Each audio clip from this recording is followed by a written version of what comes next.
It started with a whisper, faint, almost indistinguishable, but enough to make Emily freeze in place. She had just moved into the old house on Oak Street, a Victorian-style home that had been abandoned for decades. The rent was cheap, and as a struggling artist, she couldn't afford to be picky. But from the moment she stepped inside, something felt off. The house groaned as if exhaling its ancient breath. The floorboards creaked, the walls seemed to sigh, and then there was that whisper, so soft it could have been the wind. That first night, Emily barely slept. The wind outside howled through the trees, but inside it was eerily silent until she heard it again. A hushed voice, indistinct, murmuring from inside the walls. She sat up, her heart pounding. "Hello?" she whispered back, feeling ridiculous. The house responded with silence. In the morning, she convinced herself she had imagined it. Lack of sleep, the stress of moving, nothing more. But then it happened again, and again. Each night the whispers grew clearer.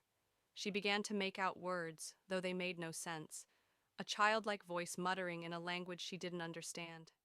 Sometimes it sounded closer. Then one night, it giggled. That was when she decided to investigate. Armed with her phone's flashlight, Emily pressed her ear against the wall.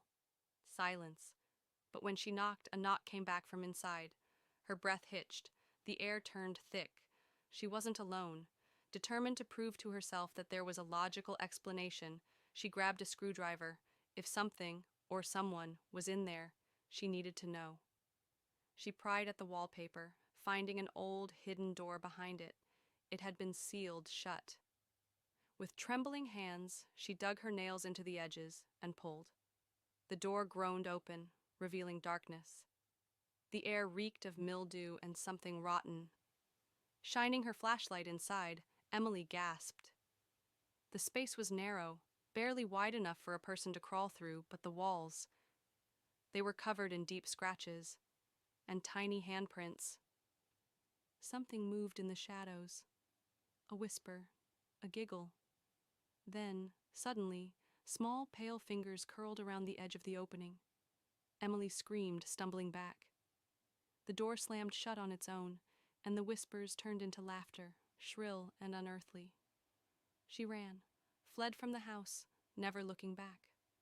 Days later, a team of renovators entered the house. What they found behind that hidden door made the news. A skeleton, small, curled up inside the narrow passageway, as if trying to escape something or someone. And the whispers, they never stopped, even after they tore the house down.